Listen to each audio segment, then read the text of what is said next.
Hello everyone, this is StrawberryShorty back with the letter, and we are still playing as Marianne, who is currently at the Ermengarde/Wright Mansion. So let's get underway. Do people ever have the feeling that they're working on something they really enjoy, but still it eventually tires them out?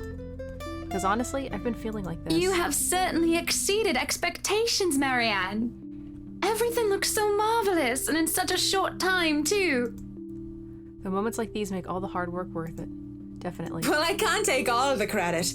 People have certainly been enthusiastic about the idea of working on the Wright mansion. There won't be any more problems unless Mr. Wright has any more objections about the second bedroom. Oh, no. We proceed with that room as planned. I already agreed to him having his greenhouse and his vineyard and his stables. He may as well let me have this one thing. We're only about halfway done, but the honest satisfaction on a client's face is enough for me to push through. Let's face it, between my exasperation at Mr. Wright's antics and her, I've been burning the candles at both ends. I can't even close my eyes without seeing a dead girl's face. Dead girl, dead. She's dead. I have to keep reminding myself that, burying my feelings as deep as they've buried her body, 6 feet under. I shouldn't waste so much time on someone who's supposed to be gone. I've wasted so many years thinking about her already. There should be no need to bother myself with the dead, when I should be bothering myself with the living. But the living are usually as complicated, if not more, than ghosts of the past. But don't you have a party? Yes. But Luke's just being a sweetie, you see. That friend he's visiting. He's having marital problems, and he's just trying to cheer him up. It's even more complicated when the living in question is a pair of rich and famous socialites way past their honeymoon phase. And I've been somehow roped into being a relationship counselor. They've been married for a long time, and they've hit how do they say it? A rough patch. His wife has a drinking problem and can be very neglectful. The poor thing really does his best to be a good husband, but it's never enough for her. Sometimes I think it's the years. Maybe it's been so long that they've lost that romantic spark. What do you think? If I'm going to be completely honest, I need to ask. This is about you and Mr. Wright, isn't it? Suppose it is. What would you tell me? Then, I tell you it's none of my business. I tell you that I don't want to meddle, but if the troubled husband with the neglectful wife asked me for my honest opinion, I'd say that he shouldn't base his happiness and his self-worth on someone else. Maybe he should try being independent for a while. See what it's like when he isn't trying to please someone else and doing things for himself. Everyone's supposed to be their own man or woman, right? A bit of breathing room never hurt anyone. We shouldn't let our fear control our lives. Why she thinks a single woman like me would be the best source of relationship advice is beyond me. Still, I talk and answer to the best of my abilities. Without realizing it, I'm already pouring out a part of me that I had thought were long gone. I'd like to believe my words will be of some help to Mrs. Wright. If I'm honest, though, they are of some help to me, like some weight have been taken off my shoulders. Getting have and has mixed up a lot here. Lorraine. I really should handle what's left of the work. You won't be attending the party? Oh, you really must, Marianne. The weight of what happened to her hasn't left me yet, did it? Had it. Maybe. I'll try to stay and chat. Maybe grab a few bites and a drink, but I can't be around for the entirety of the event. My apologies. I don't know if Marianne gets drunk at the party. Could be funny. Busy. You must stay a while. I'd love for you to meet some of my friends, and they're ever so excited to meet you. You need to say hello to the Lees, at least.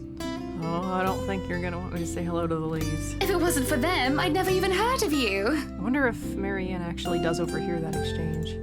Maybe it's about time I change that. We'll see. So, if I can be excused? Certainly. You'll have to excuse me as well. I must attend to the party before any early birds arrive, because, believe me, they will throw a fuss if things aren't ready, even when they're not supposed to be here until an hour later. Though I shouldn't dwell on the dead, I shouldn't just casually forget about them, too. I want to go back to the wine cellar. Saying that I have work left to do is an easy enough excuse to make. I know other people see me. They see someone so obsessed with her craft that she would easily miss things like a party for it. Outside the parlor, people hurry about here and there in preparation for the Wright's grand housewarming party. I'll spare people in the kitchen. None spare me a glance as I slip past them, each working on their appointed roles and not daring to slack off while they work for what is probably the most powerful couple in Luxbourne. Oh yeah, we're going there! I make it into the kitchen with ease, the wine cellar being my final destination. Seriously, shouldn't there be people in here? But when is a great task ever simple? Probably never. And this is a great task, isn't it? My greatest one yet that is worthy of being called a quest. I'm not acting as Marianne McCullough, the professional interior designer, when I choose to lie about being too busy for a party. I'm Marion McCullough, a lawful, neutral cleric with 9 points in wisdom and 8 in charisma. Just thinking of it like that makes it a bit cheesy. But it helps with the fear. It helps overcome the insane thought that I'm actively seeking out something that has been plaguing me for years. I might face my worst nightmare, or I might see nothing and find my self-imagined grand quest fall flat. And who would have thought that the gatekeeper to my final quest would be someone I thought would be a valuable ally? Schnell! Hurry up, you snails! We are on a deadline and you are wasting my time! The butler comes from the cellar and into the kitchen, tailed by a couple of others, people who I assume are most likely chefs and bartenders. I don't think we should battle with this one. I think he can take us. He raises a brow, seeing me just standing there by the hatch, by the trapdoor. It almost looks like he's going to throw me out for being in the kitchen without permission. But then he motions for the others to disperse, and familiarize themselves with their surroundings. Meanwhile, he continues to stand there, preventing entry into the darkness beyond. What are you doing here, Fraulein? This is not the place for guests or in an architect right now. I request you leave. I was just looking around for any last-minute things, yes? Yes, you have been doing that a lot. Looking around, snooping about. Now is not the time for such things. If you're not careful, people might think you are up to something. The look he gives me as he says this is almost chilling. If life was a game book, he'd probably be the true neutral warlock guarding the treasure room. A difficult opponent to beat with 9 points in wisdom and 8 in dexterity. Well, I'm not done yet. I actually need to go into the wine cellar. Just need a quick go at the place. So just don't mind me. I'll be out of your hair soon enough. Go outside, enjoy the party. Bask in the praise and adulation they will no doubt shower you with when the madam speaks highly of you. It's in the wine cellar, butler. You hiding. Surely you've had enough of this stuffy old kitchen by now. You do not want to cause trouble. Both the bratwurst and Hannah want this to be perfect. It would be a disservice and disrespect to toe out of line and risk it being anything otherwise. And more importantly, I will be blamed for any failure that happens tonight. His intervention almost turns me away. Maybe this is a sign I'm not meant to sneak Lorraine out, but... Please, I just lost something the last time I was down there. It's really important. 15 minutes. 9. 10 minutes. Any longer and I'll pull you out of there myself. I might need you to save me from the ghost. The bratwurst would be furious if he thinks anyone is touching his precious wine without his permission. Thank you. This seriously means a lot. He steps aside begrudgingly. At this point, it looks like there's no turning back. We're gonna end up locked down here. The cellar greets me ominously as I descend. The space feels smaller, with a lot of bottles lining the wall compared to before, and knowing what might be waiting for me here makes things worse. I almost hope, in a morbid and twisted sense, that Lorraine would just be standing there, waiting for me. It would be just like her to joke about inappropriate meeting in dark, secluded areas. But just like the broken bottles and wine that is spilled on the ground before, no trace of her can be found. Lorraine! Where are you, Lorraine? I miss you, you know? Only silence replies. Funny that when you want to find something, that's the time when you can't. The thought that I wouldn't be able to see Lorraine one last time fills me with such despair. Sure, it was crazy to come here willingly in the first place, but all I'm really looking for is closure. And if I can't see her, the least I can do is offer her a prayer. On the verge of tears, I kneel in the middle of a dark, damp wine cellar and put my hands together in prayer. May God grant her eternal rest and... That is when her laughter fills the air. It rings along the walls until it echoes in my head. And like a siren song, it draws me in before it comes to a stop upon reaching a dead end. Ooh, could it be an adventure then? A secret passage? There must be a hidden switch somewhere. Go look! This is the most interesting thing you've done by far. A secret entrance, although the idea in and of itself is inane, only makes this entire endeavor even more perilous, but I need to find a way to open it. Already, I'm running my hands against the wall in order to find some sort of hidden switch. It didn't give when I tried to push it open before, and I doubt that would have changed anytime soon. But if there's a door, there's always a way to open it, hopefully without the need to break it down. Shame I can't roll for perception checks in real life. It's such a silly thing to say out loud, though there is no amusement on my face, and I do check, glancing at the mirror from the study. Though a sanity check would be more fitting right now, wouldn't it? I mean, how long have I been down here searching for the switch of a hidden door? Hopefully not more than 10 minutes. In order to go find a dead girl, no less. It isn't only unreasonable, it's insane. At this point, they'll find me clawing at the walls, using my nails to try and see if there are any grooves or catches I might have missed. I'm surprised I haven't gone past the 10 minutes that was given to me and that I'm not being hauled out of here. I don't want to bank on the chance that I have more time, although I know it's... I really shouldn't let these kind of things bother me too much right now. If I don't continue looking, there's no point in me going down here. Dirt and rocks stick underneath my fingernails in my search, but there. Are we wearing gloves? A section of the wall about the size of my palm, and just as well hidden as the hollow walls is a switch, or a button, rather. Face it, Tigress. You've just hit the jackpot. The excitement I feel at the discovery finds me pressing it without a second thought. But when a click goes in the cellar and the hidden door creaks open, I stop. What should I do?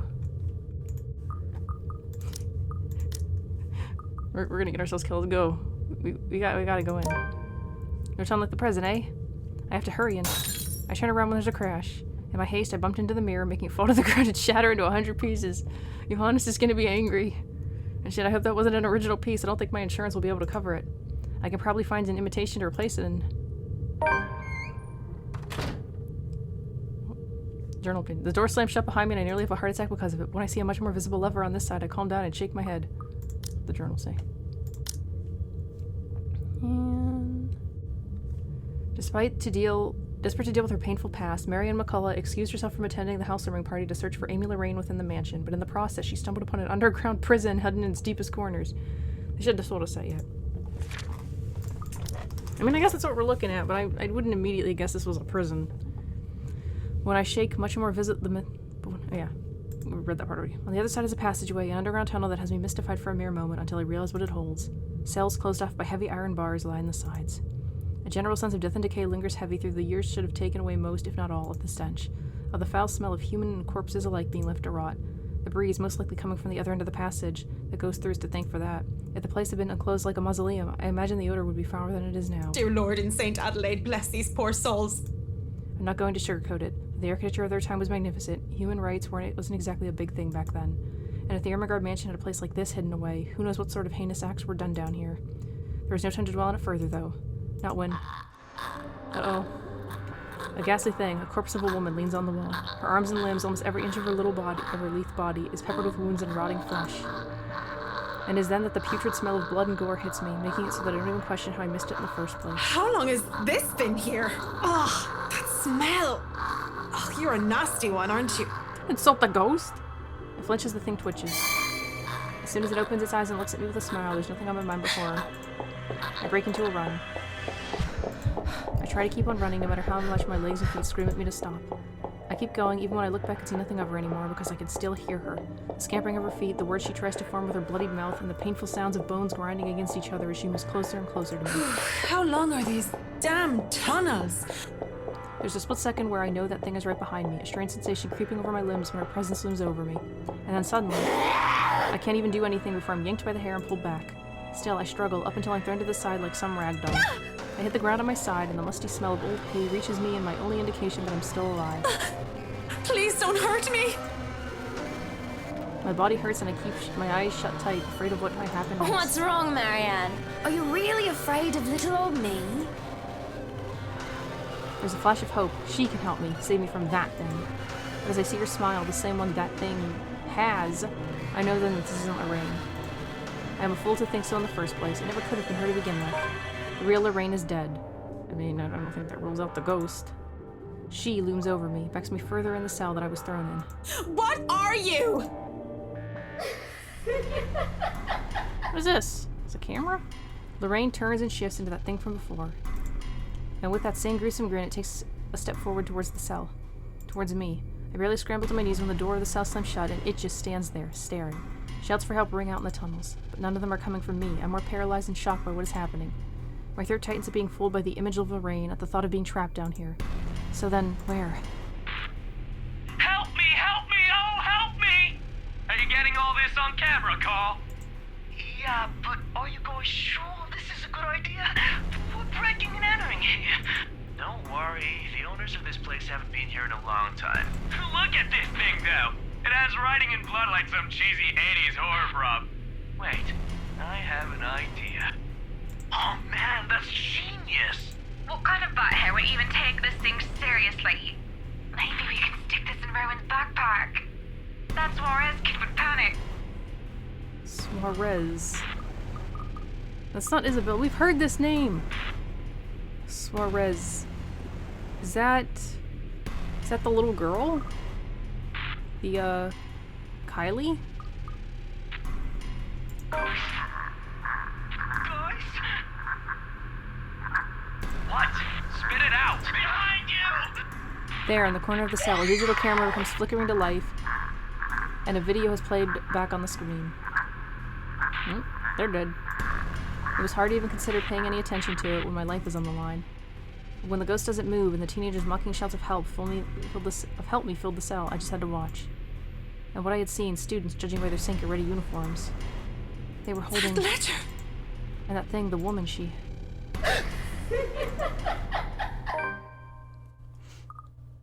Oh, journal updated. While trying to escape the Phantom disguising as her friend, Marianne discovered an underground prison hidden in the deepest corners of the mansion. Now trapped in one of its cells, she found a recording left behind by some of the mansion's victims. I don't know why that's before. That feels wrong. Oh, we're just stuck here, I guess. Well, now we're Rebecca.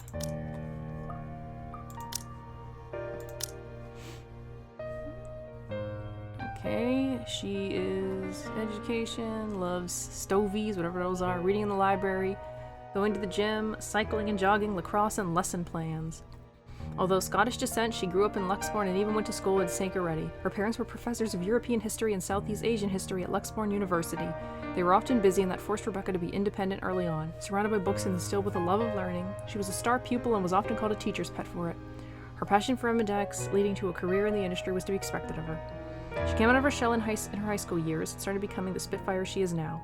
Before then, Ashton was her only friend, though she found him aggravating at first. Independent and used to taking care of others, it was no surprise when she helped out a young foreigner who moves in next door.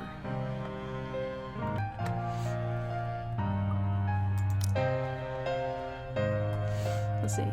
This is how it begins, or so they say. With a gentle wind drifting through the wide-open windows and muffled laughter and footsteps fading behind empty walls and the light kiss of the afternoon sun. Soon there will be a call, a crossing of thresholds into the unknown. Maybe we are off on some grand adventure, or diving into another gripping mystery? One can't really tell. For all I know, a hero might even come sweep me off my feet if I'm lucky. That's not exactly a bad thing when you think about it. But this is far from one, isn't it? A riveting tale, that is. The mild breeze, the faint murmurs, the warm rays painting every nook and cranny a fiery hue, they're all as real as they can get. As much as I want to write a little tale out of this, I'm far from someone who can. Fleeting fancies, that's what these are. Merely passing thoughts to occupy an idle mind while we're waiting for another busy workday to end. Then again, maybe in another life I am one. Who knows? But at present, what I have and what I've chosen to be, well... I won't last years here if I find teaching rowdy adolescents a tedious job, will I? Admittedly, the whole affair isn't exactly as grand or exciting as I had imagined as a child. If I weren't so stubborn and too passionate about the whole idea, I probably would have quit a long time ago. But it's always the kids that make it worthwhile, isn't it? As if in agreement, as soon as my pen slides into a neat circle against the papers I'm grading, the final bell rings. Like a dam that is open, students begin piling out into the hallway soon after. For a short minute, I let the noise fill my ears, let my mind wander to a place far removed from all the hubbub. Solitary moments like this have come few and far between lately. Even my own home hasn't been as quiet as you usually prefer. Though in hindsight, the entire place hasn't been the same either since Isabella moved next door. And if her fussing over a minor cooled last week tells anything, I might as well throw any idea of solitude at the nearest balcony, so long as she lives nearby. At the memory, my eyes automatically shift over to the bottle sitting at the edge of my desk. A chuckle escapes from me as I reach for A it. little ball of energy and enthusiasm. That big baby. You're gonna get a choice about whether or not to take her medicine. Mother Hen, she calls me, and then says and does the same thing right after. It's not that I'm unused to being on the receiving end of other people's worries, or I feel any sort of apprehension over her fretting. If I am to be completely honest, it's actually amusing how someone can be childlike one minute and act all responsible adult the next. But there's a dissonance there, both in her actions and words. Although she may not look like it, may not say anything, may not lose her cheer, or one way or another, I know these troubles have weighed her down lately. Her face says it all, that big numpty. If she thinks I won't notice, she's got another thing coming for her. Yeah, a ghost. That's how she has always been. I do understand that part loud and clear. It's just that I'd really rather not pass another burden on to her. Or become one myself. Aren't I supposed to be the one taking care of them? Though I guess that's simply one of those things people eventually grow away from once you've all started leading different lives. Not completely different, I hope. Somehow that thought makes me feel uneasy. Thankfully, before stranger ideas can take root in my head, a faint buzzing comes from my bag, cutting through the rest of my thoughts. A small frown forms on my lips when the screen lights up and an unknown number flashes. For a long second, my thumb hovers over the answer button. Even the voice that responds once I do accept the call is wholly unfamiliar. Hello? Ah, goodness. Finally, it connects. Hello? Is this Miss Gales? Rebecca Gales? Yes, speaking. Who is this? Oh, sorry. Rose Cooper. Briar Realty Corporation. Briar Realty? Guess this is before she dies. My frown deepens as I straighten from my chair. Something in her tone, despite sounding remarkably friendly and light, doesn't quite sit well with me. Oh, is this about, Isabella hitting her head? The rigid pause that follows doesn't help ease the tension that has suddenly descended either. Miss Cooper? Yes. Things are a bit busy on my end. I apologize. I'm not Isabella has mentioned anything before, but we're working together on a property at the moment, and... The Armengard Mansion, yes. She said something about that earlier. Is there a problem? This is about Isabella, actually. She wastes no time relaying everything. The details she provided are admittedly a bit vague, but enough for me to get the gist of what happened. It isn't the bad sort I'm expecting, though still worrying, especially with words panic attack and pale looking a bit sickly woven together in one foreboding sentence. But as quickly as it surfaces, I stomp down on the urge to demand answers right there and then. Now isn't the proper time for useless questions. I'll find out soon enough regardless. To Miss Cooper's credit, she neither hesitates nor falters all throughout. There's some sort of comfort in knowing Isabella has someone like her to guide her, though not as much as I would have liked. After all, this is Isabella we're talking about.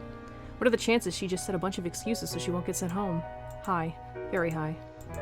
Oh, she is so going to hear it this You time. were listed as one of her emergency contacts, so I thought it'd be best you know about this. How is she? Is she doing okay? I had her take a break for now, but honestly, I'd feel better if someone were to pick her up and take her home for some rest. Anthem's a fair distance from Luxbourne. I really don't want her going off on her own. I'd do it myself, but you know how it is today. Big day. People everywhere until the open house ends. I'm really sorry to ask this of you, Miss Gales. I know you're busy. Oh, no, it's all good. I was just about to leave from work. I hope to leave early today anyway. A few minutes ahead wouldn't hurt. So how does Ash end up getting sent? Or does he offer and now we're super mad about I it? can be there in a few, 40 minutes tops. Is that all right? More than fine, Miss Gales, thank you. We're supposed to be here until... Oh, excuse me. One moment, please. Yes, ma'am. The faint hum of conversation echoes from her end. It sounds as though the place is buzzing with more people than you'll expect from a regular open house. I was skeptical at first. The house is old, not to mention its inconvenient location in Luxbourne's outskirts. Who wants to live in a place almost an hour's drive away from the comforts of a city? But from what little I can hear, it appears Isabella has every right to be optimistic about this sale. If I didn't understand why she was so adamant refusing my offer of help before, I think I do now. To some degree. We'll be resuming the tour soon. Yes, thank you. Sorry about that. I really need to get this thing going. Lord knows how I'll salvage the situation here. It shouldn't be anything complicated, but still, clients. It can be difficult when they want to be. Anyway, just look for me when you get here, alright? I shouldn't be too hard to miss. No problem. Thanks for letting me know about this. She'll be the one with green hair. Just make sure Isabella stays put, please. Heaven knows how stubborn that girl can be. Oh, believe me, I know. Don't worry about it. I'll have a few of our staff keep an eye on her for me until you get here. What staff? That's all I'm asking. I appreciate it. The whole thing ends on a surprisingly pleasant note. If only the same can be said for the news she brought. I allow a brief minute to pass to ease whatever tension has lashed itself firmly to my nerves. But no matter how much I wish for it, my mind stubbornly refuses to do so. My hands are unsteady against the papers I pretend to arrange after. Lucid thoughts, every single ounce of it grimmer than the other, that grows within each passing second I linger. Something about this whole thing, along with the sudden unease and nagging worry, screams off. Wrong. This isn't the riveting tale I'd hoped to step into today. Even on a rush, getting everything in order before leaving takes nearly a good quarter hour. By the time I make it out of the classroom, the commotion has already died down, dwindling to mere echoes and distant laughters. From the nearby room, melodies from a rehearsing band drift freely into the air, filling with the almost empty hallway with their warm, lively tunes. Any other day I'll stop, bask in the music, and enjoy what little peace it brings. Not today, however. My steps are brisk and sure as I march to Edwards Hall's exit. The sooner I confirm Isabella's okay, the sooner I can shake off this niggling feeling. For one reason or another, that single call of all possible things has thrown everything off kilter. I'd rather this be over with as quickly as possible. So much that I nearly barrel over a student in my haste. Though perhaps it's really the other way around. When I look down, a set of eyes, bright and hopeful, stare back at me. It's Kylie. What are you doing here? You're a child. Her arms are wrapped around my waist like a vice, and at my attention, a grin spreads over her face. Buenas tardes, Miss Pink. Hello, Kylie. You know, you aren't supposed to run into people like that.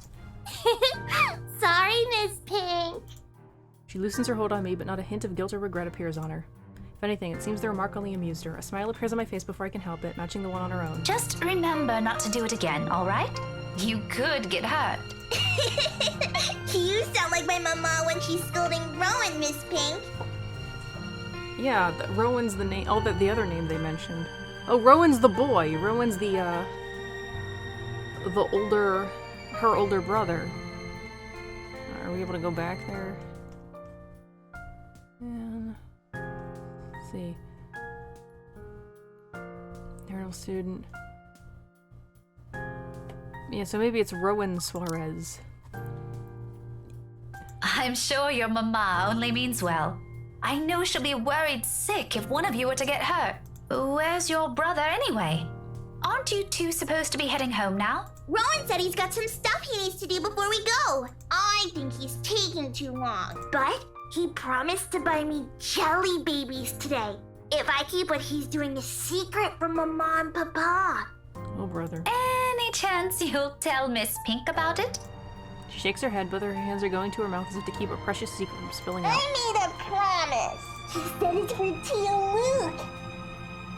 Tio? Oh, something like a gift? Like a deal. Oh, Luke is her godfather. I don't know what Tio's supposed to mean, though.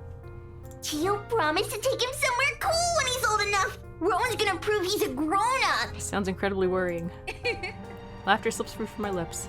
The teacher in me wants to give whoever this Tio is a reprimand for bringing about this kind of behavior in children, but if both Suarez kids are so fond of him, there shouldn't be anything to worry about, yes?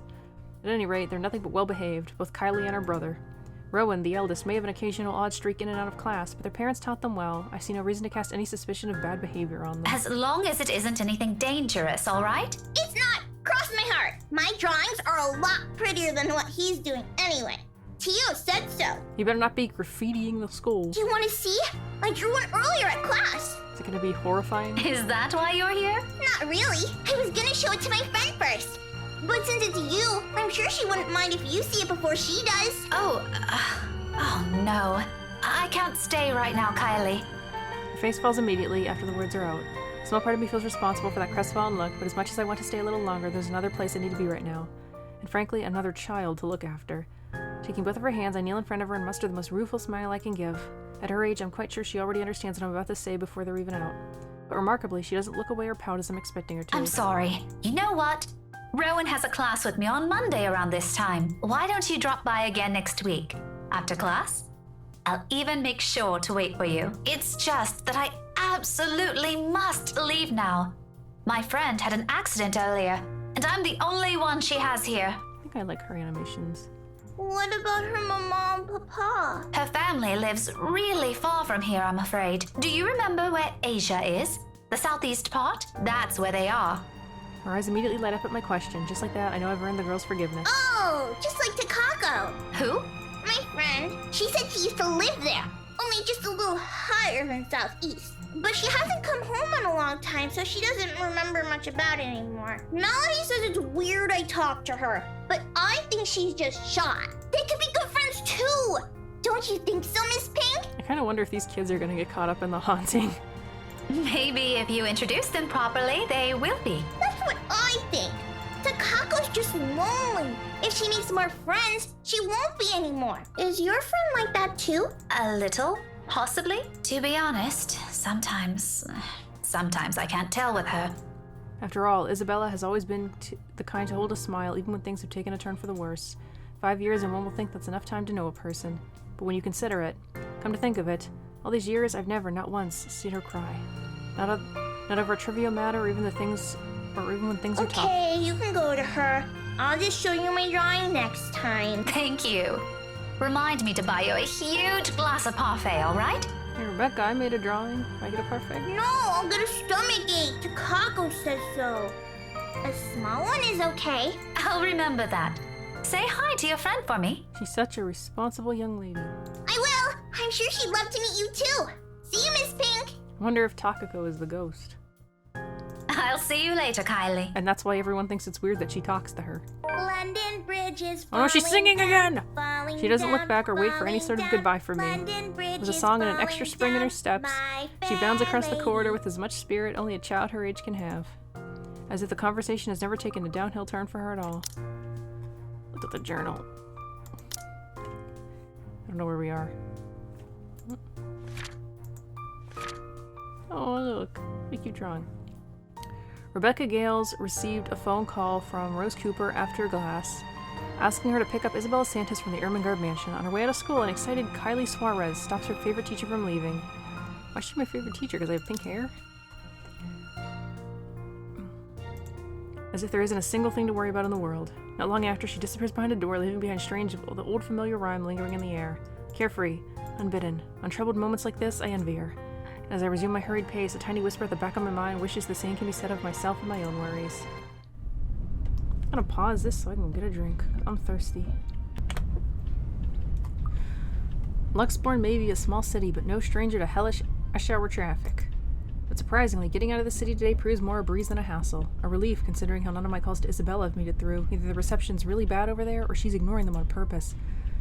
Both does nothing to ease the disquiet of me. Do nothing. The rest of my drive passes without much incident as soon as I'm on the busy streets. In less than 30 minutes, the mansion looms ahead of me.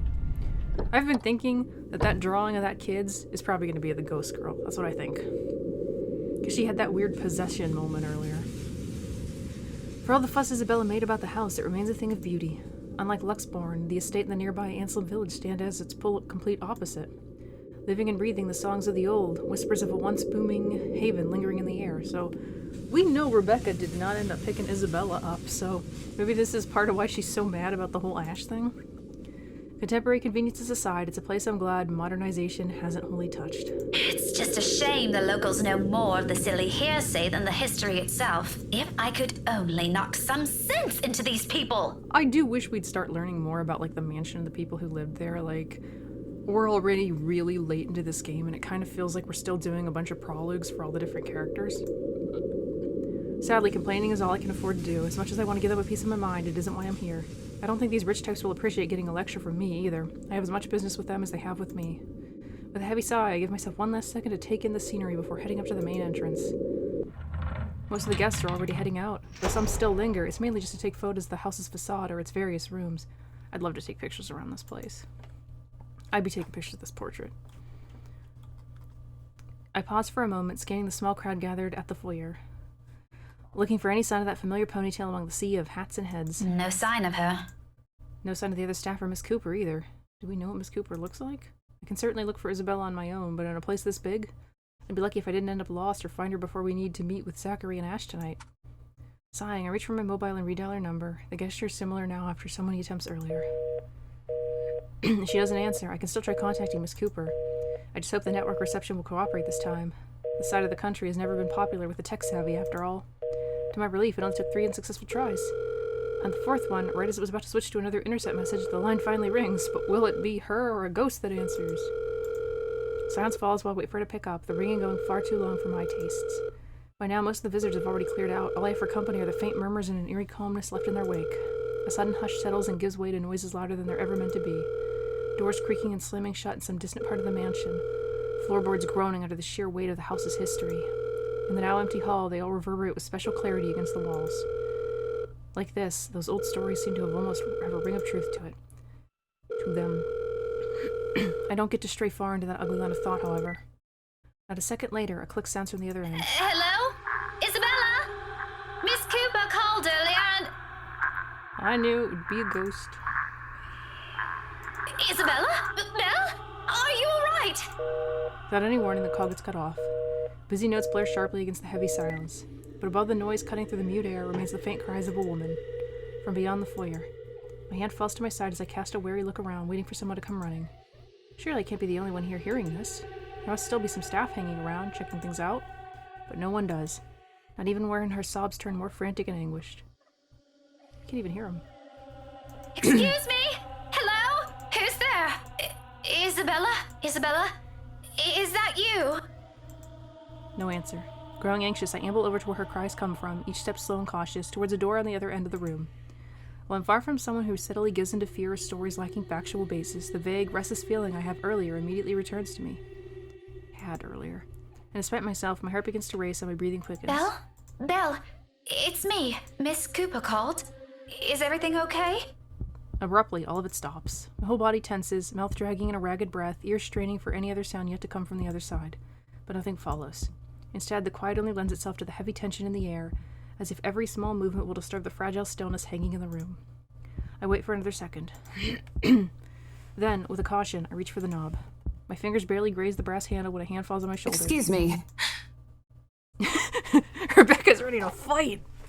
I am so sorry. I didn't mean to startle you. No, it's Still reeling, my gaze shifts back to the door, as if any second now the cries will start again, or whoever's inside will burst out of the room. But I don't get to dwell on these. The woman's worried voice breaks through the haze of my mind again, oddly soothing in the thick of my unease. Even if the concerned look comes from a total stranger, finally being in the company of someone else is somehow comforting. Ma'am? Are you okay? Oh, no, I'm fine. This is probably just some cold. Do you need to sit down?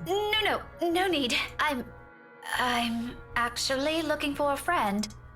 I wave the mobile in front of her like the gesture alone explains everything. Vaguely, I note my tight grip on it and quickly slip it into my pocket before she notices. She doesn't need to know. Well, I'm not really sure if your friend would still be here.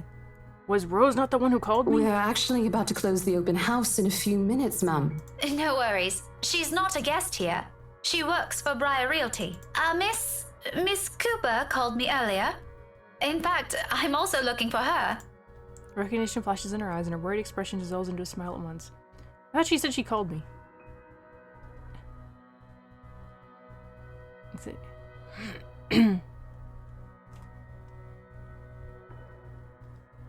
I could have sworn it said that she called you. Oh well.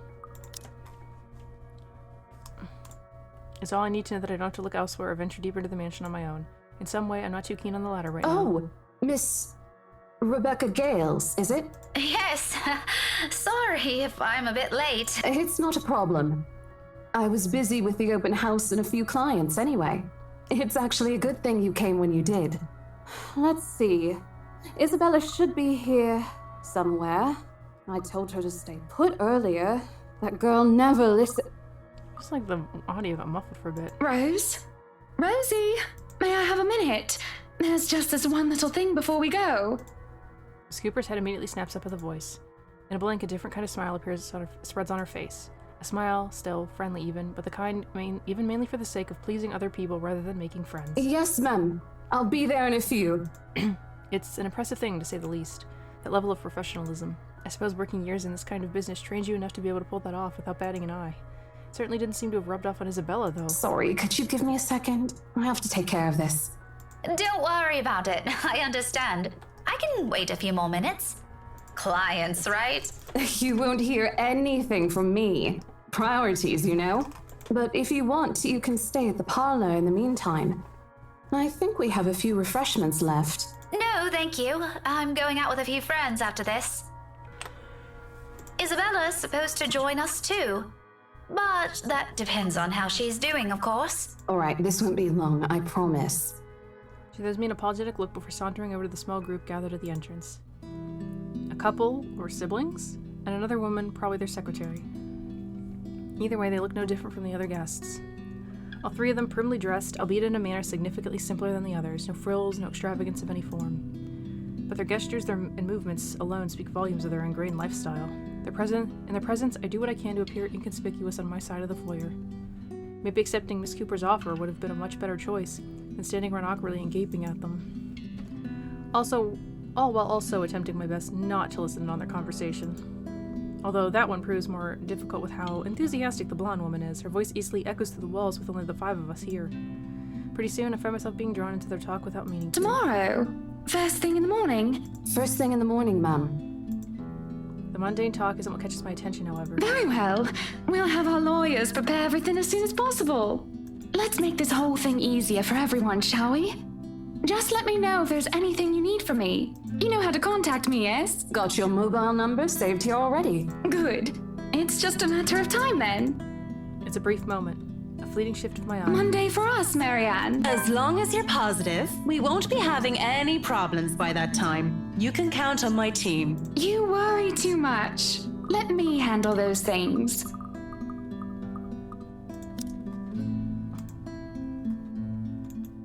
See, it says story update, but it's like, I want to know what it means. Do be thrilled, though. I imagine it's not every day you get projects like this, And the instant I turn my gaze on him, I see Oh, it. I'm certain Mint's ecstatic, Buttercup. Aren't you, Marianne? You know, we could all celebrate this with a few drinks. Why don't we? In fact, there's this really excellent Irish pub I visited a few days ago. He's about to get punched.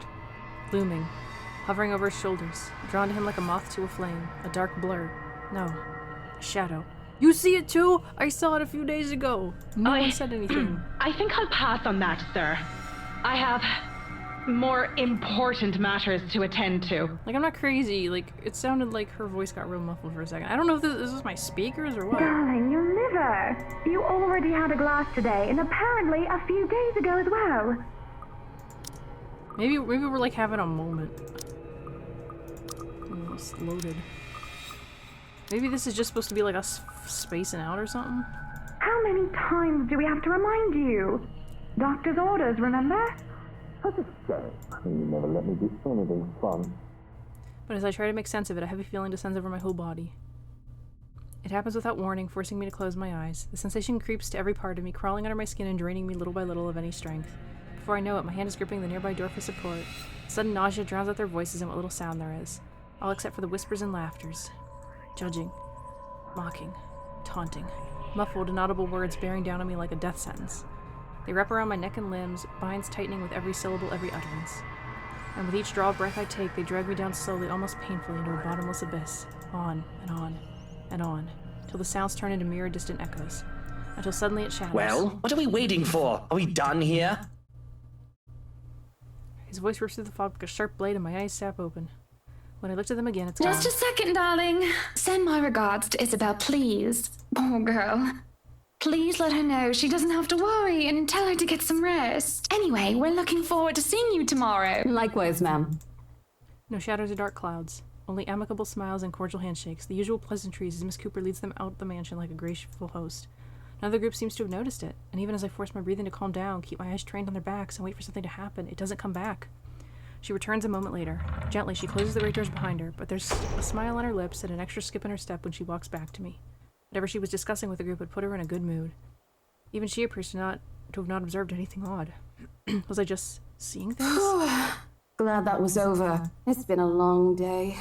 I thought for sure we were going to... Hey, are you sure you're doing okay? You look a bit green. Yeah, I have felt a bit muffled there too at the beginning. It's all good.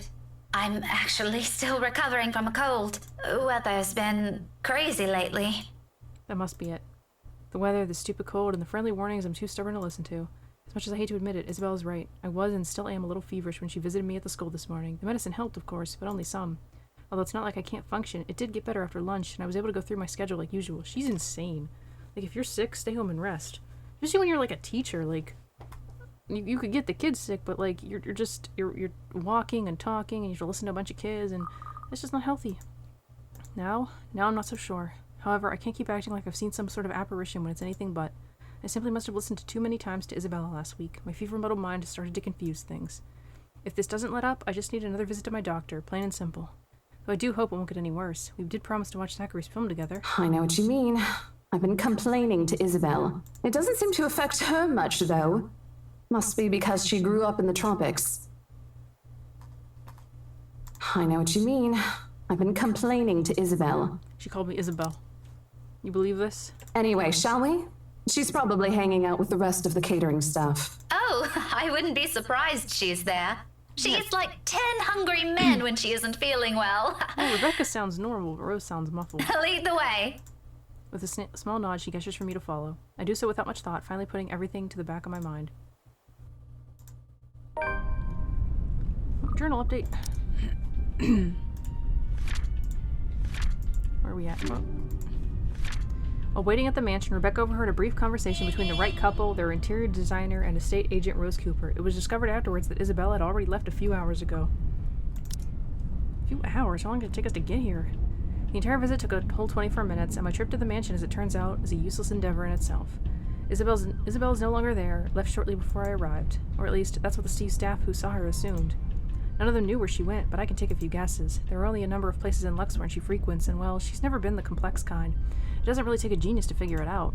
Still, it's odd she left on her own. She could have at least waited for Miss Cooper. It would have saved her having to pay the cab's fare twice today. And right after she was told to stay put! I mean, who does that? Oh, sod off! You don't own the road! Jeez. In the end, all Miss Cooper could give me were a string of apologies for my trouble and a request to let her know when I find Isabella. The whole affair didn't even last long. I probably spent more time traveling back and forth. Soon enough, I'm weaving my way back to downtown Luxor and worried sick, and on top of that, maybe a little annoyed. Whether at the unexpected turn of events or at Isabella herself, I'd rather not think about it now. Not when I'm already running late for Zachary's film. Besides, I'm perfectly sure that's where I'll find her. As one would expect, people are already gathered at the movie house when I get to it. The small avenue where it's located has been closed off early from any passing traffic to make way for the avid moviegoers who are sure to crowd the venue. I have to park almost a street away and walk the remaining distance because of it.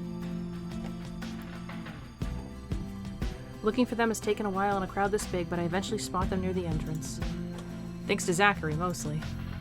And like I've surmised, Isabella's with them. I knew it. She's talking to my boyfriend. Wasting no time, I march over to their little group. Words filled with concern tumble out of my mouth before I can stop myself. Isabella! Oh, thank goodness! Becca, you're just in time! An odd expression crosses her face as I hold it with both hands, but I ignore it in favor of getting a good look at her, forcing her to keep still and fix her gaze at me. Becca, you're squishing my face. How are you? Are you all right? Why wouldn't I be? There doesn't seem to be any visible injury, nor does she appear to be in pain. Apart from her confused frown at my question, she looks pretty much like how she would any other day. Even so, you can't really tell those things with her at first glance. Last time she got sick, she never bothered to call anyone, even me, who was right next door. If I hadn't checked on her then, she probably would have died in her bed with the rest of us none the wiser. It's one thing we laugh about now, but moments like those also teaches you something about a person. If anything, it has given me more reason to constantly worry about her. And the moment a familiar name comes up, I know my concerns right now aren't completely baseless. Rose called me earlier. Her expression swiftly changes, and gently as she can, Isabel pushes my hands away. Yet even before she says anything, I already have a hunch how this whole thing will play out. Oh, no! Everything's good. Rose covered for me at work today. That's not what I'm talking about. How's your head? Then and there, the whole conversation goes down as I've imagined. She dodges my hand when I reach for the back of her head, intending to check said injury myself. Even makes a show of hiding behind Zachary just to avoid me. Instantly, what's supposed to be a simple injury dissolves into a shameless game of tag. Shouting and chasing like none of us can be bothered to act like the full-grown adults we're all supposed to be. Including Ashton. I won't put it past Isabella, but Ash, out of everyone? Were you thinking he was a mature person? In fact, if that stupid smirk on his face tells me anything, he finds this whole mess amusing. Oh, for the love of... Isabella, this isn't a laughing matter. She did look pale when I saw her. Earlier. Jeez, Aaron. Wow, thanks a lot, Ashton, you traitor. I'll get you back for this. Just you wait. What? I'm just saying it as it is. If you mentioned this earlier, we wouldn't be having this conversation right now. There's a moment's pause. My hand stills midair as my attention shifts to Ashton and the words he leaves hanging between the four of us. He doesn't meet my eye. I don't think he's even aware of what he said. But the meaning in each syllable alone is clear. And they echo. They sting. They burn. I'm sorry. Saw her? Yeah, they arrived together. Bella looked fine to me then. I don't know. Of course. Of course. Why else would Isabella leave on her own after being told to stay put, after that little chat about money this morning? Something close to silence falls while I mull over their words. Both what's already been said and what's left unspoken. When I do find my voice, it only reeks of nothing but bitter, unpleasant thoughts. Thoughts I quickly stamp out before they surface. Thoughts I hide the best I can in the deepest parts of my mind, blocking it away for no one to see. Oh, that's good. At least she didn't have to travel alone, right? At least. Good. She's so mad. Yet try as I might, the green-eyed monster easily rears its ugly head. Like it always does every time his gaze lingers a second longer. Every time he smiles in a manner far too gentle, far too sincere, whenever he thinks no one can see. Every time my mind suggests his words mean more than they should. Every small, little thing. Despite what he says, despite his tone. Look, you guys. For all I know, it may just be the same kind of fondness born from friendship. Maybe I'm simply overthinking like he often tells me, or maybe there really is something there. But in his short display of impatience, I know the whole of it's just for show. After all, growing up together with him didn't teach me nothing about him. For whose sake is it this time, though? For him? For Zachary? For her? Or for me? That I can't If tell. she says she's okay, then there's nothing we can do about it. It's not like we can stop her either. Besides, she's still acting like the same old Isabella to me, if she can still run around like that. Why are you taking her side? I'm not. But if she wants to watch Zach's movie with us, I'm not going to stop her. She's probably the one looking forward to it the most. Ash, that's... You, of all people, should know... Tell you what, if I notice something amiss with her, I'll take her to the nearest hospital myself. I'll take her to the hospital, Ash. Is that good enough for you? My mouth opens and snaps shut almost as quickly, forming a thin, hard line instead. I can't respond, not because there's nothing to say. On the contrary, there's plenty, so many things I can use to reason and get him to agree. Because he speaks with much certainty, with much reassurance, it feels like there isn't even a choice. All I can give is a long, deep breath and a reluctant nod in the face of it. Before I can get a grip on myself and my own weakness, the mood immediately shifts and I'm being tackled into a hug. Thanks, Becca. It's always been you with him, isn't it? Did you say something? Me? Nothing. Don't mind me. A lie, obviously. What else can it be? Each and every smile, a tiny effort to keep things as they are, or so I tell myself. Little do I know, this is merely a preamble.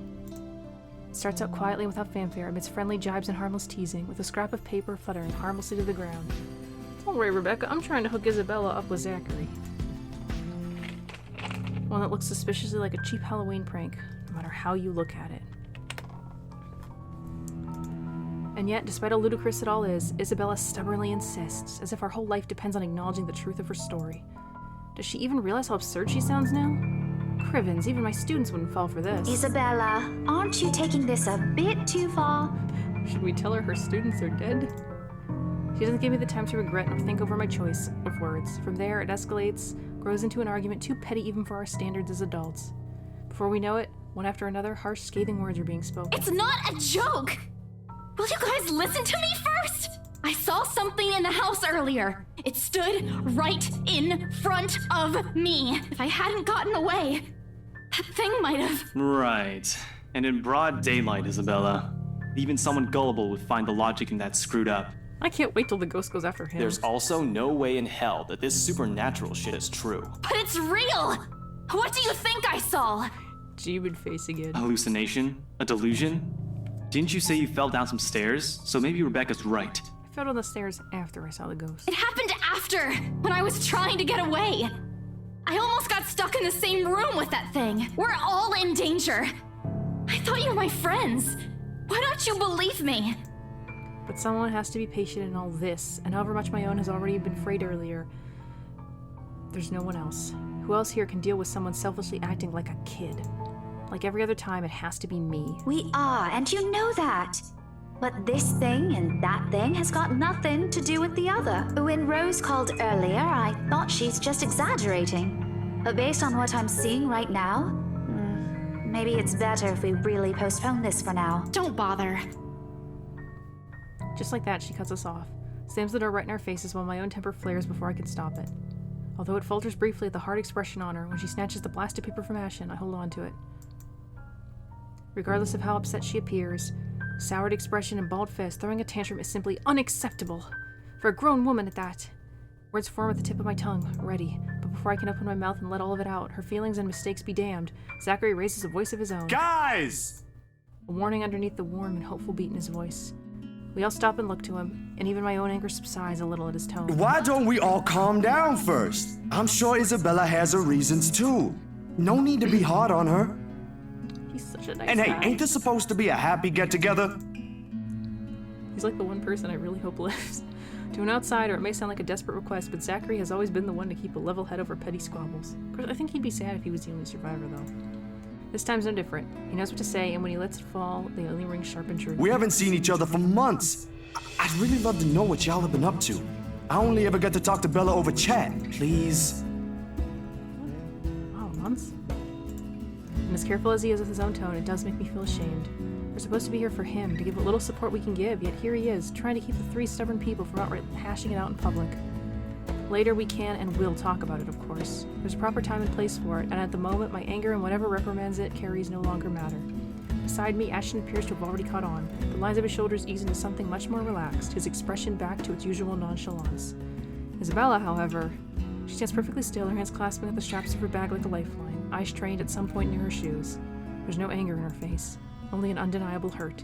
But she's never been good at hiding what she thinks, always the open book, always the one to wear her heart out in the open. When she looks up, her answer is also as simple. If we keep arguing here, we're going to miss the first few minutes. Her lips are curled up in a smile, though lacking both its usual brightness and glee, it's a smile nonetheless. I've seen it countless times. It's the very same one she would show when she knows she has no other choice, or simply when things get tough for her. But despite everything I already know about her, it still catches me off guard. In all honesty, I expect her to run, to balk at the first sign of losing this time. I won't even be surprised. At 26, she is the youngest among the rest of us. Less experienced, less accustomed to dealing with trivial quarrels like this. How old are we again? She's 26, Anna's 31, Zach is 31, Mary Ann is 30. We're 29. Is Luke really going to be our last playable character? Yet here she is, holding herself and coping with it like how she would with matters concerning her family. Outside of that, to me, she has always been this childish, naive girl, and watching the opposite play out right now. Some might find it difficult to wrap my head around. All right, that's the Isabella I know. Oh, good. I thought for sure you were going to cry. But I envy her. What was that for? Stop calling me a crybaby! I'm not one! Aw, don't cry. Stop it! I envy her spirit, her warmth, her cheer, the shine in her eyes when she looks at the world, how everything seems to simply fall back to a pleasant, lively rhythm with her around, how easily and tightly she fits into our lives, even without bonds only long years could forge, like a lost piece of a puzzle despite her jagged edges. How she draws people to her with ease. How Ashton, of all people, can be drawn Okay, scaredy cat then. That too! If you repeat that, I swear I'll... Let's just go. I make no effort keeping the bitterness from my tone. I let it seep, linger stiffly in the air as I avert my gaze from them. From their playful banter, their friendly teasing remarks, and Ashton's tender, affectionate smiles. All before the stabbing aches in my heart change into something too painful to bear. It's all in my head, is what I'd often tell myself, yet the way my heart burns at the sight of them hurts. And like a coward, I walk away from all of it, taking with me a small hope the movie will distract me away from these thoughts. Because, like this, it's easy to find something to hate in her. Dusk has already given way to night when we leave the film fest. Unfortunately, it does nothing to improve my mood like I am hoping. Neither does the muggy air that greets us upon stepping back into the noisy streets. Too busy. Too loud. Too many people taking what little space the sidewalk offers. It forces anyone to bump shoulders with those they barely know, yet alone care about. On a normal evening, I probably wouldn't have minded the crowd nor the humid weather. It's not like any of them are bothering anyone. And yet, even with what's admittedly a pleasant company, I can't bring myself to lighten up. See you guys some other time. Yeah, see ya! Not even to return the smiles Ashton and Zachary gives us when we go our separate ways. Perhaps this started with Miss Cooper's call or earlier than that, maybe even the moment I left bed this morning. Bloody hell, it could have been because of that sodding letter for all I know. I couldn't care less at this point. All I want is to get a warm bath, sleep, and wait for this dreadful day to end. Now, if only Isabella would stop babbling, then maybe this dull throbbing at the side of my head won't turn into a full-blown headache, too. Zach did a pretty good job with his movie, didn't he? Even though Ash said he ran into some trouble late into filming. Look at this look. But I knew he had it in him. It's not like I didn't believe he couldn't do it. I mean, did you see his face after the credits roll? It's making me think of Corpse Party when Ayumi goes all crazy because she sees Naomi and Satoshi together and she's just like, don't get too close to him. Just waiting for her to say that, like, don't get too close to Ashton. All those months he worked on this, and everything's finally... You weren't even watching. Only the first minutes. I watched the rest of it, I swear. Besides, Ashton was the one who wouldn't stop asking questions. Well, why do we still need to talk about this then? I liked it. Ash liked it. You liked it. Shouldn't you be telling that to Zachary in person?